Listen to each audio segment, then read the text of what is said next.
Religion has played an immense role in sculpting civilization throughout history. It is also a topic of a lot of controversy and debate.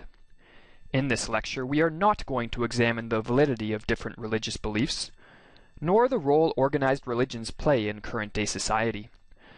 Rather, building on the ideas of thinkers like William James, Ludwig Wittgenstein, Fyodor Dostoevsky, and Abraham Maslow, we will examine the role religion plays in the life of the individual.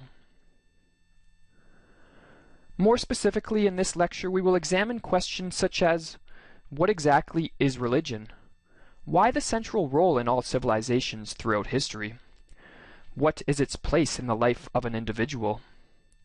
What is the relationship between science and religion, as well as examining the interesting question as to whether an atheist can adhere to a religion? In general, when people speak about religion, they often, whether they realize it or not, are speaking specifically about religion in the sense of the major or organized forms of religion.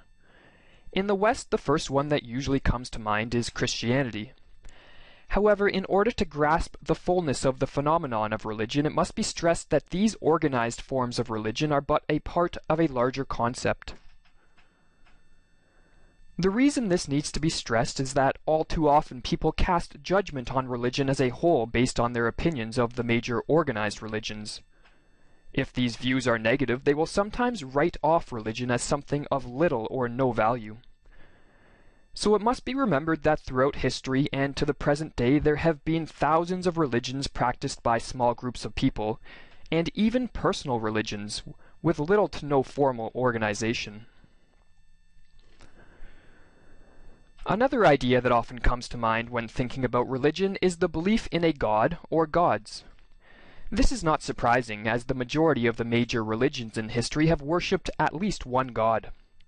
However, again, this should not be seen as the defining essence of religion, as not all religions adhere to belief in supernatural beings. For example, one of the major religions of the present day, Buddhism, is in fact a godless religion. But is there an essence or definition of religion that is applicable to all the diverse forms of religion, past and present? Over time, religion has been defined in many ambiguous ways, and while it is unlikely that one definition could encompass all there is to know about the nature of religion, there are certain elements of religion that seem to be essential. The great philosopher William James, in his lecture series, Varieties of Religious Experience, attempted to capture the essence of religion when he said, "Religion, as I now ask you arbitrarily to take it, shall mean for us the feelings, acts, and experiences of individual men in their solitude, so far as they apprehend themselves to stand in relation to whatever they may consider the divine." It is important to point out that in Varieties of Religious Experience, James stresses that the word divine in his definition leaves open what one may consider divine. It could be a god, but it also could be nature, the unknown, or any number of things. Here James, with his reference to man in his solitude, emphasizes the personal nature of religion, and this seems to be a common characteristic to one degree or another of all religions, even the mass-organized ones. For not only do organized religions attempt to elicit personal experiences and emotions in their followers through rituals and worship, but as James points out, the major religions of the 20th century were founded by the personal religious experiences of a handful of individual prophets. Robert Bellah, in his illuminating work titled Religion in Human Evolution, draws on the work of the American anthropologist Clifford Geertz to define religion in a similar manner to William James. As Bellah writes, "Religion is a system of symbols that, when enacted by human beings, establishes powerful, pervasive, and long-lasting moods and motivations that make sense in terms of an idea of a general order of existence."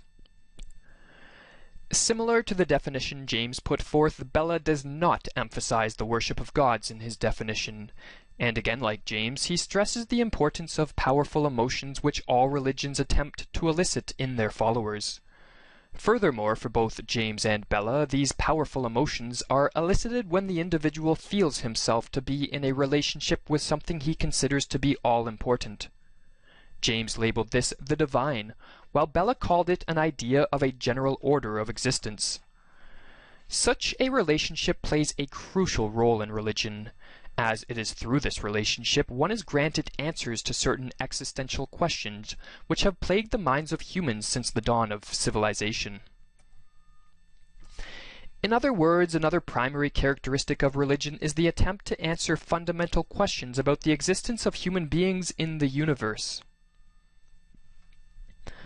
But this raises the question as to why it is that we as humans have for so long been concerned with such questions, and why we need religion to provide the answers.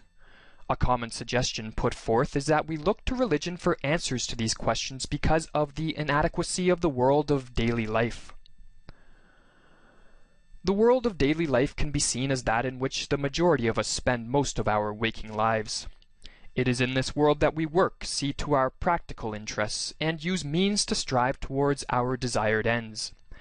However, as this theory goes, behind the veil of our everyday lives, we are haunted by a fundamental anxiety, usually unconscious, of which our daily lives provide no relief. This deep-seated anxiety is none other than the fear of death. The fact that in the blink of an eye our existence, or the existence of those we love, could be completely annihilated is not a comfortable thought for anyone. But if we allowed such a fear to consume us all the time, we would scarcely be able to function. So in order to act in what is considered a socially normal manner, most of us push the existential questions out of the way. But we cannot escape this anxiety forever. Inevitably, such existential fears creep in at one time or another, be it after the death of a close friend or even just from a spell of boredom which causes our mind to wander. And when these fears are stimulated, we as human beings are driven to search for an escape or a place of comfort. Throughout history, such an escape has predominantly been found in what some have called a religious reality. Religions provide narratives, stories, and beliefs which ultimately quell the existential fear and doubt which inevitably come creeping in. For example, a religion will often provide answers about our place in the universe, the purpose of our lives, what happens after death, and how we should go about living this life in the face of so much uncertainty. In other words, through rituals, forms of worship, adherence to certain moral codes, or relationships with what we consider divine, religions attempt to provide a realm of certainty in contrast to the world of daily life, which provides no certainty but rather uncertainty, doubt, and fear with respect to such existential questions. Up until a few centuries ago, religion was largely unchallenged in its role in human life. However, as is well known, that changed following the Age of Enlightenment. Since the scientific revolution, the belief in religious dogma has undoubtedly been called into question like never before. Some go as far as to say that science seems to be slowly but surely destroying the foundations on which religion was built, by revealing the flaws in religious dogmas. But is this a fair characterization of the relationship between science and religion?